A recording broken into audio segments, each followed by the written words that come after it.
Welcome, Happy New Year to everybody. We're starting back, and welcome to Zach Williams. We appreciate you coming. Committee members are Commissioner Stan Watson, Commissioner Jeff Rader, and I'm Elaine Boyer, for those of you not familiar. We're just going to briefly go over where we left in 2012.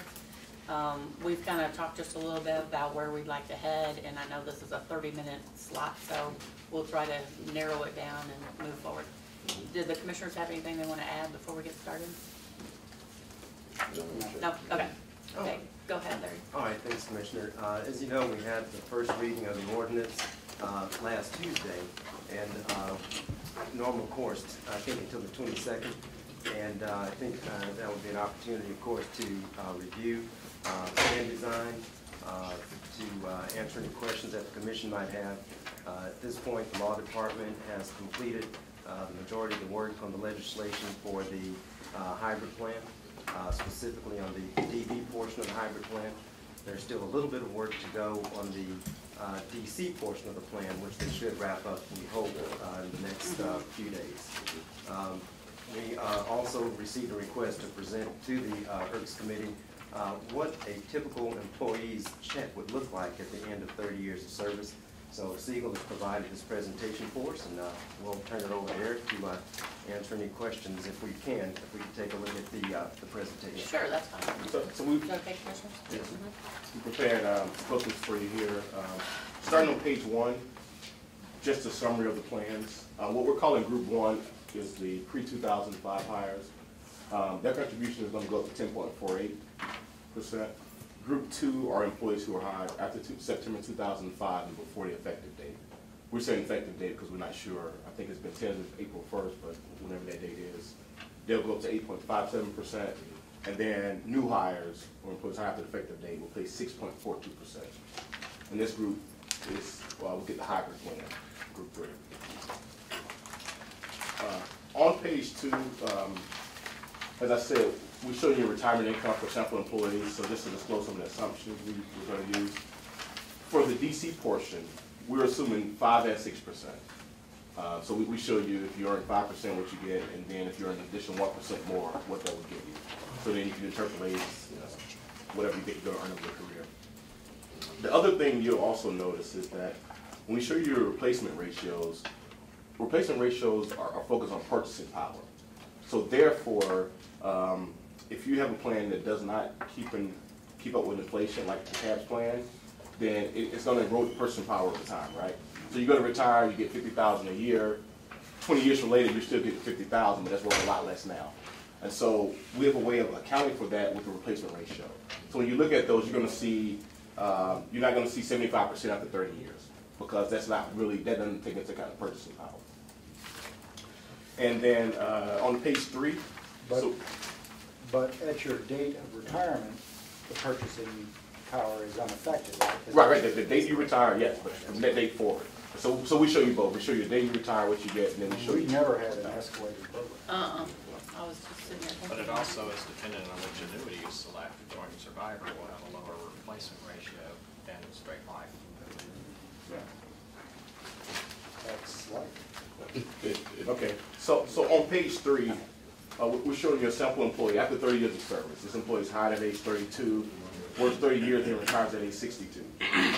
At the top, we show you what these employees put into the various buckets for retirement. Group 1, they're paying 10.48 to the DB plan, and then they're paying Social Security, and that's it. Group 2, they're paying 8.57, but to make all the employees pay the same amount of money, the person in Group 2 would then have some more money to put in the personal savings for retirement, and so forth on Group 3. So at the top, we show you what employees put in. At the bottom, we show you what they get out of these various buckets. So as you look at from Group 1. So you're basically assuming that they all spend the same amount on their retirement. Yes. And that these retirement savings are discretionary. Yes, that's right. That's absolutely discretionary, right? So if that employee, they're not saving on this, you could take, down at the bottom, you just take those off. But just for sake of comparison, we'll assume everyone contributes the same amount. You can see Group 1, after 30 years, the replacement ratio is 54%. And this is what I was saying, that you would normally think after 30 years, with the multiplier, it'd be 75. But this is what we're talking about, the purchasing power being eroded. So at age 62, that employee would expect somewhere around 80% replacement ratio when you look at Social Security. Group 2 is a little bit of a cut. It's probably about 15% off of Group 1 because those employees are going to get less out of the DB plan. And then Group 3 is more of a cut. You see Group 3, you start seeing, right, you see the replacement ratio come pretty much half from the DB, half from the DC. But this is 30 years after retirement? No, this is 30 years, work 30 years, and then retire at age 62 after 30 years of service. Okay, so why is it on that date that you seem to be discounting the replacement ratio on the date of retirement? So the replacement ratio, by definition, we're saying looks at purchasing power. On this next page, I show you the date you retire, what the dollars you're going to get, irrespective of trying to discount for purchasing power. Okay, this 54%, though, does that reflect your replacement ratio on your date of retirement? No. It's looking at what you have in retirement income over your life and what they will replace as your final salary. And what is that assumption for term of your retirement? 20 years? In this case, we're looking at 30 years. Right? 30 Yeah. years of retirement. We're saying, well, no, the retirement is until you die. I mean, the tables are somewhere around 86. Yes, I know, but this 54 is informed by that. It's It's about based- 24 or 25 years. Yeah, it's Okay, based on that's right, life okay. expectancy Yeah, of right. somebody who's And so age over an 62. average of 24 or 25 years, that replacement ratio will eventually be 54%. Yes. Right, okay. And theoretically, the Social Security will be 25% Yeah. all the way along because Social Security theoretically is indexed. Exactly. Okay, Right. all right. Okay. So on page 4, we show It you remains constant. the dollar amounts here. So the green is just what you get from Social Security. The blue is what you get from the defined benefit plan. And then the yellow are what you get from the defined contribution plans. So if you look at the top, Group 3, you see this employee gets roughly $15,000 in annual income from the defined contribution plan if he earns 5%. So suppose he earns 6% over his career. That would give him an additional $2,600 more. So you can take that and go the other way. If he earns 4 instead of 5, you can take it off. As you'll notice here that, at age 62, we talked about the difference between Group 1, 2, and 3. The difference between Group 1 and Group 2 is not as magnified at age 62. And the reason why is that that's the normal retirement age for both of them, for the Group 2. But if we look at age 55, we go to the next slide, you'll see a bigger difference. On page 5, we'll show you the same chart as you retired at age 55. And here's what I was saying when you see the bigger difference. Because Group 1, you can retire at age 55 without any penalty. Group 2 and Group 3, you're going to be penalized for retiring at age 55. So if you look at early retirement ages, that's where the big bulk of the difference between the plan, besides the multiplier, between Group 1 and Group 2. And then on page 6, we show you those dollar amounts again, the same charts as the dollar amounts at age 55.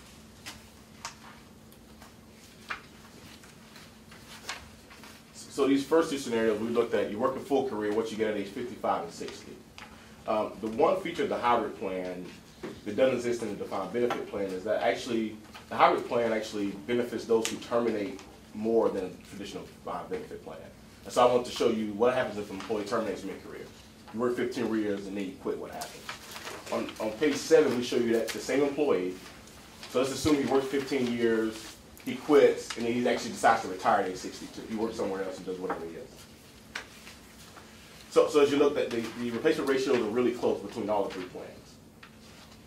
Because of the defined contribution piece in Group 3 pushes that up, it pushes it closer to Groups 1 and Group 2. And if you turn to page 8, again, if you look at these, see how even in the first year retirement, how these are really close? Because with the defined contribution component of the hybrid plan, that money can continue to grow theoretically, even if you quit, right? You leave, you roll your money to the new employer's IRA, you can keep investing and it will continue to grow. Your pension, once you leave the county, is set. Whatever you had at that point, you don't get any more, it's set, regardless, it was just a matter when you start getting it. So we show you the same graphs at age 55. I won't go through those unless you specifically want to. And that's really all that we have. This was mainly focused on what employees get from the various plans.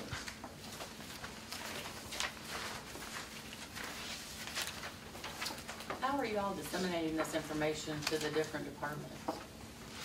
Well, once we have the final piece, which is the DC piece, in place, then we'll start disseminating to the employees what the plan will look like. Of course, there's a little, you know, we've already advertised it, of course, in the Champion, but once we get the DC piece in place, we're open to having a town hall meeting, not so much for discussion, but for education purposes, and of course through email blast and also through written communications.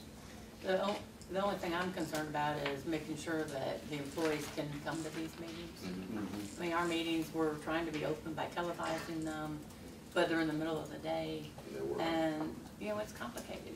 Yeah. You know, personally, I hang on to it, but I've been doing it for a while, and I just want to make sure that the employees understand it.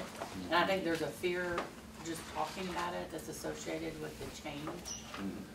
And I think that just needs to be clear how it's explained to the employees, and it's really more about the new employees, That's right. basically. Yeah. It's But I really- think that's what needs to lead off, just to keep it as simple as possible, and, you know, do away with the fear. First Commissioner Watson, then Commissioner Rader, and then Mr. Williams. I would think, Madam Chairwoman, I guess I would echo the same thing. I would hope that, you know, administrator, I know how we talk about enrollment and that thing, that what's the piece, I guess, for HR, and when will they take a active part once we get the DC piece in, we get the information out, when do they kick in and make an active part to make sure that administratively it goes correct?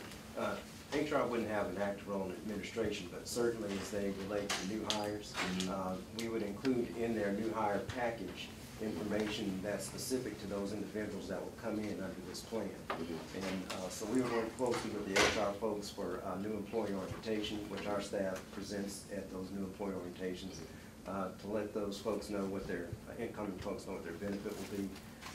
So that the HR role is primarily helping us to communicate this plan during their recruiting process as well as during the hiring process. But they also will have a role in if somebody want to change this plan, and there'll be some current employee that would have to change this plan if they wanted to. There's no provision in the current legislation that will allow a current employee to switch to the higher plan. Okay, so we won't have to do, okay. Right. Well, we're going to talk about that. Okay. I'm sorry, jump No, ahead. you're good. Okay, I'm sorry, I didn't jump ahead. Commissioner Rader. Which of these scenarios that you've outlined here best reflect the life cycle or career cycle of a DeKalb County employee? I'd probably say the first one, coming in at 38,000 a year. Yeah, the average starting age is about it. So our average tenure of employment is 30 years? No, your average employee is 11 years. Your average employee is higher than age 32. Okay, so you're telling me that the 15-year is even a little bit shooting high as far as accrual of benefits? Well, what are you talking about average, or are you talking about just in general? Because your average employee has 11 years already and not retired. So I think 15 years is probably about when. Right, most but the average thing is that employee- once they separate from DeKalb, if they have 11 Right. years, then they have effectively retired from DeKalb. Yeah, the average retiring employee does not have 11 years. No, I but would my say point is, 15 to 20. okay, but my point is that after 11 years, you are vested, Mhm.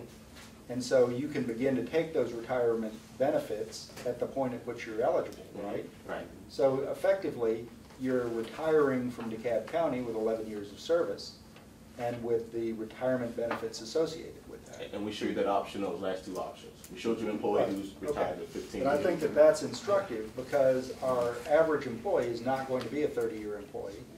And that with the defined or the hybrid plan, we're not penalizing those who seem to have a more typical career history with DeKalb. Because right now, you've got to stay in for 30 years in order to fully realize the benefit, right? Not necessarily. And I'm not The sure same what would- you're The asking. same would be true with the hybrid plan, because remember, one piece of it is the 1.25% He's back multiplier to time DB. of service. Yeah. Right, but what you showed on this was that if you have 15 years of service, and then you retire at 55, whether or not you reach that 15 years of service when you turn 55, in other words, whether or not you so 32 plus 15 is 47. 47. So in effect, this is somebody that's going on to another job between 47 and 55. Right, right. Okay, and it could be between the time you were 20 and the time you were 35 that you would earn this benefit or whatever. So if you've done that, then if you look at your benefit relative to certainly Group 2, our current plan, you are not disadvantaged. Right. So someone that has a more typical career cycle at DeKalb with 11 years is going to think that, you know, the DC program is probably as good or better than the, in fact, than the DB plan. Yeah, and for any service, generally, for mid-career terminations or early terminations, a DC plan, you know, the better benefit Right. because of the purchasing power. But I think that it's really important because this whole dialogue has seemed to been around whether or not what we were doing was going to be better or worse for the employees. And so what this seems to show to me is that this is certainly no worse for the typical employee. It may not be quite as remunerative for someone that stays 30 years with the county, but that's not our typical employee. And that is based on the assumption that they're diligent enough to. That they're putting all of extra their money into the DC. Right. Right. But if they were to, you know, so I just think that that's an important aspect. Okay, so listening to Commissioner Rader's assumptions, can you really tell us what our workforce is like? I mean, these are a lot of assumptions. What is our workforce? 11 years, yeah.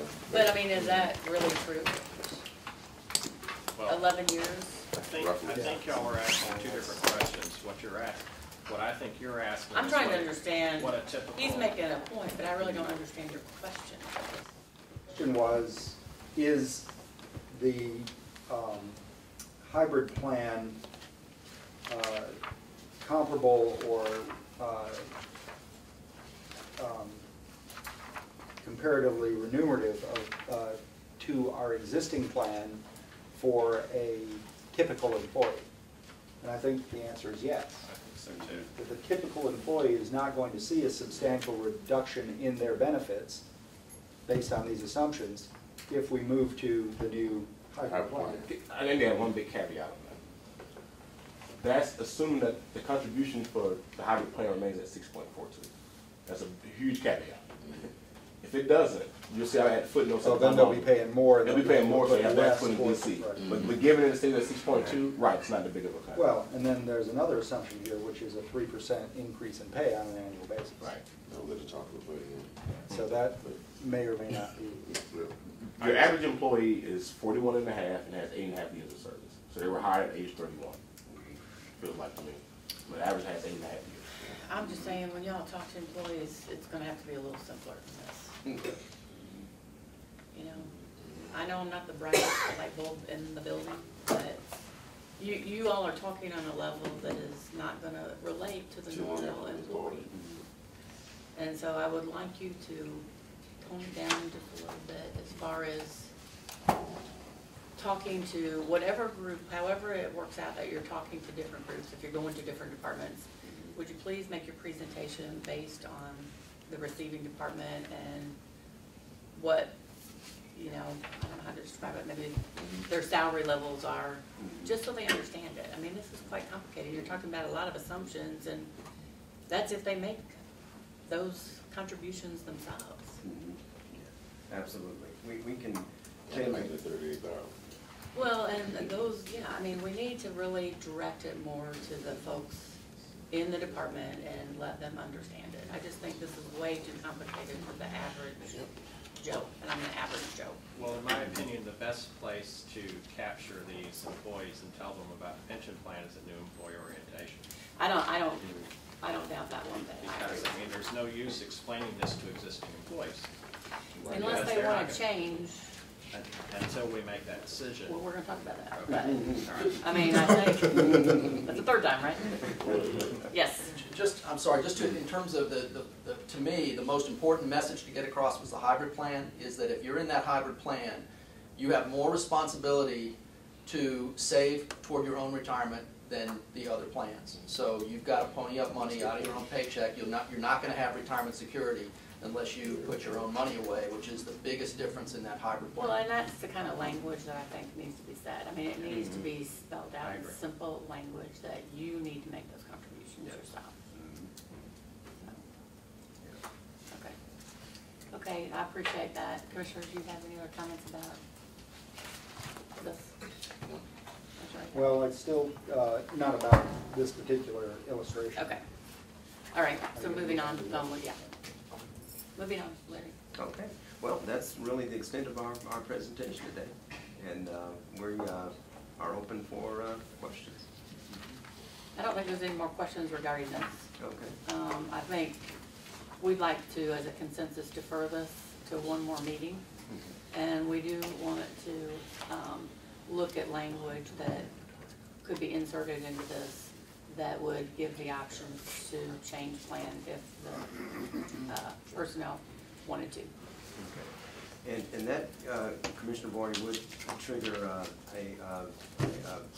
big discussion.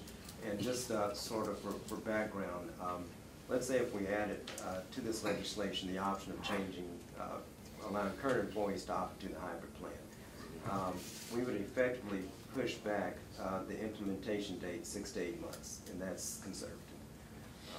Why? People like Paul and/or Eric would have to sit down and do an actuarial study of each individual and current employee's current benefit, and would have to give each employee basically a statement so that they can determine whether or not it's best for them to stay in the current plan or to opt into a hybrid plan. And Yeah, to but can't generate, we forestall that? I mean, can't we sort of say, we're adopting this and then make the same determination that within 1 year you have yes. the option to change? Now, if we put in that window, from an administrative standpoint, it would help us if we could move ahead with this legislation, but saying that starting, for instance, January 1, 2014, employees can then elect to opt into another plan. But from a practical standpoint, it can't be done. It would be difficult to pull off in 2013.